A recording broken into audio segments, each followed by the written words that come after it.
Le monde entier est fragmenté et morcelé par de nombreuses routes. En Union européenne, il y a plus de 5 millions de kilomètres de routes. Et ce morcellement fait que ça coupe les territoires et donc ça fragmente les habitats des animaux. Donc si les habitats s'artificialisent et disparaissent, forcément on aura des problèmes sur la faune qui disparaîtront avec leur habitat. Du coup, la prévention des collisions, ça a plusieurs buts, principalement pour la préservation de la faune sauvage et aussi pour l'amélioration de la sécurité routière pour les usagers de la route. Nous, principalement, c'est la préservation de la faune sauvage qui nous intéresse. À l'époque, chaque fédération départementale en fait, faisait son suivi des collisions de manière hétérogène.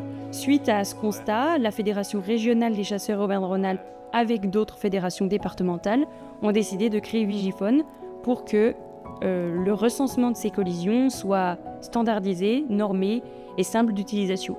Là, actuellement, c'est un outil qui est destiné au grand public. Donc tout observateur, les randonneurs, les agriculteurs, les chasseurs, même les spécialistes de l'environnement peuvent l'utiliser pour recenser les données de collision, mais pas que.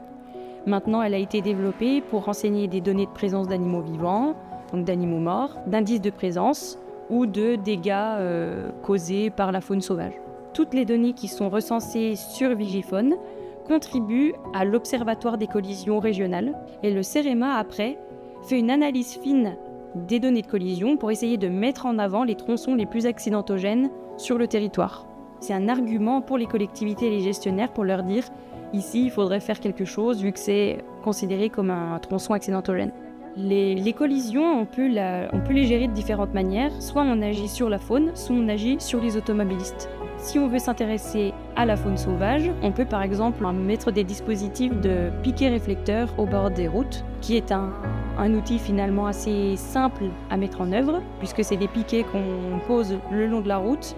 Les voitures qui vont arriver aux abords des piquets réflecteurs, leur phare va être réfracté dans ce petit dispositif. S'il y a un animal dans les abords, il va être ébloui par cette réfraction des phares et il va être un peu bloqué et ne va donc pas traverser la route. À ce jour, on peut dire qu'on a placé dans les divers départements de la région Auvergne-Rhône-Alpes plus de 5000 piquets réflecteurs pour essayer de réduire et de prévenir les collisions de la faune sauvage. Alors oui, on ne peut pas utiliser uniquement les données de collision pour prédire si un tronçon est accidentogène ou non. Donc il y a la Fédération régionale des chasseurs d'Occitanie qui a créé une modélisation des déplacements de la faune, et particulièrement des grands ongulés.